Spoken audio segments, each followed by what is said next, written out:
Welcome to episode 25 of Duties of the Heart, and we're still in chapter 4 of the Gate of Serving God. We're in the second half of chapter 4, and now Rabbi Bachya is going to describe the 10 levels of belief and service as regards the Torah and people. So he begins. The opinions of the people of the Torah regarding belief and the acceptance of the service of God, may he be exalted, are on 10 different levels. The first level are people who are led by ignorance and by the overwhelming effect upon them of base desires to reject the Torah. They consider the Torah to be like the customs used to guide the other peoples, and like the laws used to govern the fools.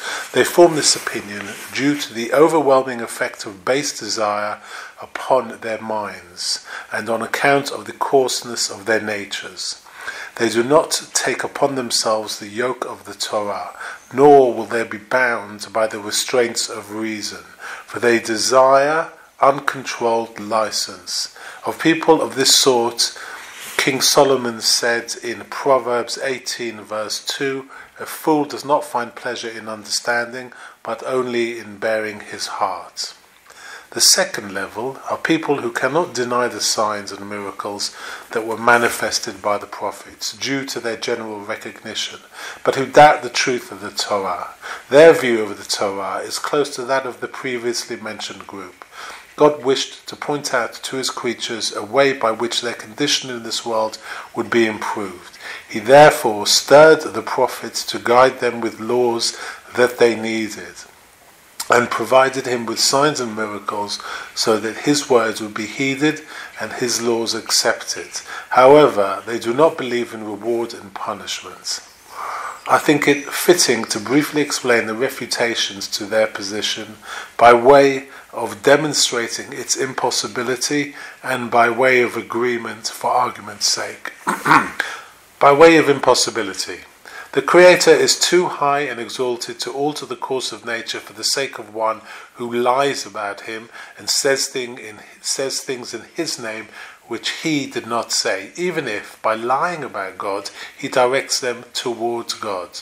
Hence, if one believes that a sign involving a change in the course of nature was afforded to the prophet, one should also accept his claim that God communicated to him laws to give to people. For the vision that appeared to the prophet is no more wondrous or difficult than the alteration of the course of nature for his sake. By way of agreement. If their position were to be demonstrated by clear proof as being correct, we would then be bound by logic to follow the prophets. For the Creator, may he be exalted, does not alter the course of nature, nor manifest wonders through one who does not know the good and the upright path. Whoever is chosen by the Creator to guide us and to lead us on the good and upright path, with signs being manifested through him, it is proper that we rely on him for guidance and leadership. We owe this to a king or a ruler, even if he is not endowed with wisdom, as it is said in Proverbs 24:21, "My son, revere God and the king." This is certainly true then of one through whom a miracle had been manifested. Either way, they are obligated to accept the Torah. Of such people, King Solomon said in Mishlei, "You simple ones learn shrewdness, you fools instruct their hearts." The third level are people who are certain of the truth of the Torah, but think that it is a grace of God for the improvement and guidance of his creatures in this world alone, not for reward and punishment in the next world. What misleads them is that in the prophetical books, reward and punishments in this world are frequently mentioned, but not in the next world. Our master, Sadier, or Sadier Gaon, of blessed memory, has elaborated in Parshas Im Bechukosai on what clearly refutes the opinions of these people. In the books of the prophets, there are strong indications of reward and punishment in the world to come. For example, it is written in Ecclesiastes 12 verse 14, "For God will bring to judgment every deed according to its hidden intention, whether good or evil."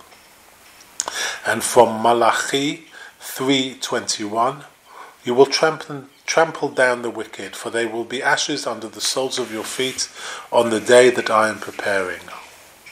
And also from Kings 3 verse 18, you will yet see the difference between the righteous and the wicked, between one who served God and one who did not serve him.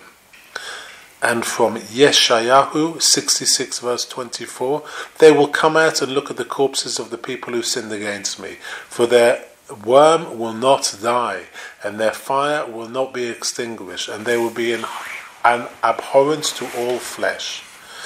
Also from Psalms 31 verse 20, how great is your good that you have hidden away for those who fear you, that you do before men for those who take refuge in you.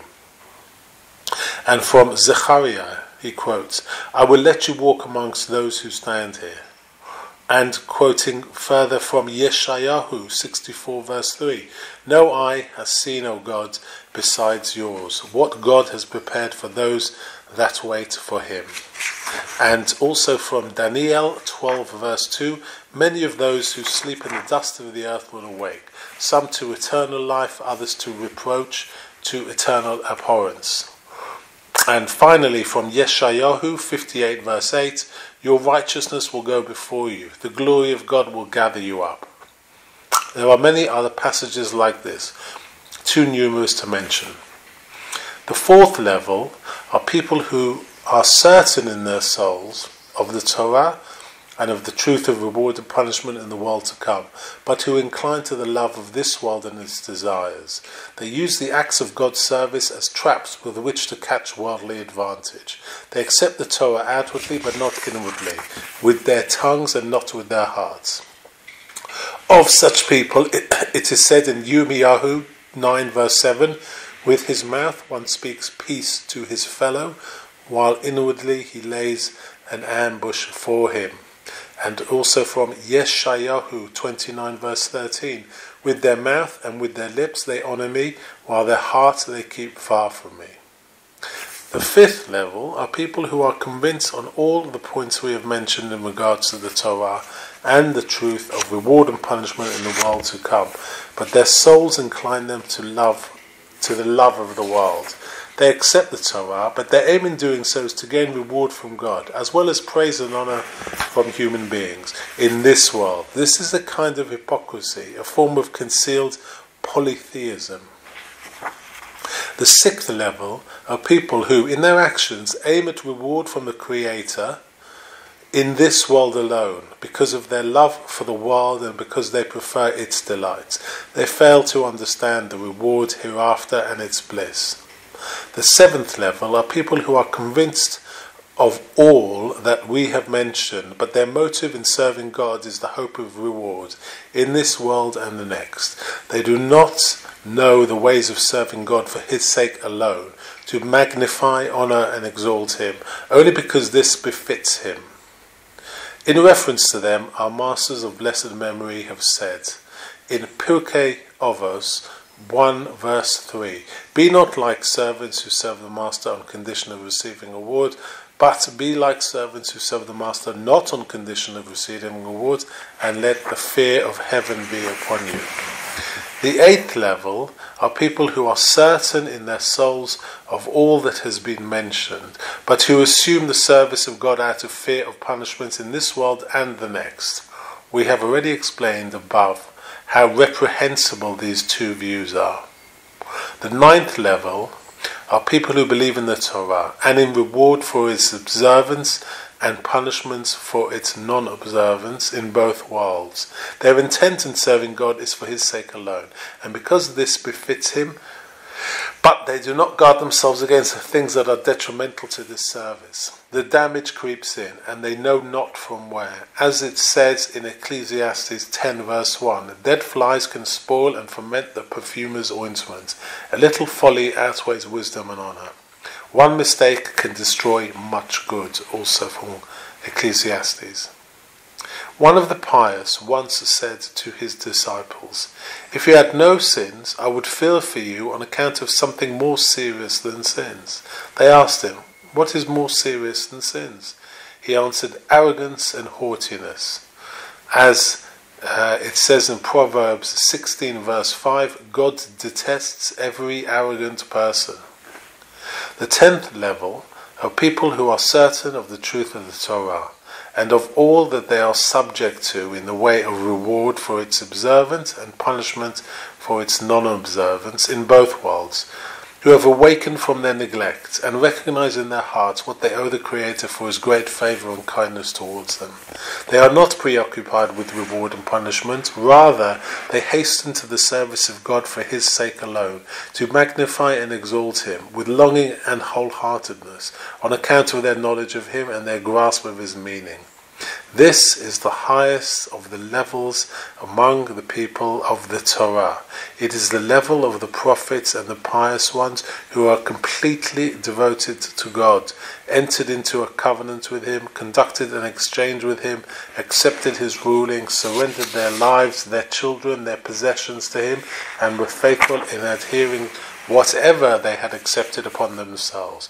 It was of them that Scripture said in Psalms 50 verse 5, "Gather to me my devoted ones who entered into a covenant with me by sacrifice."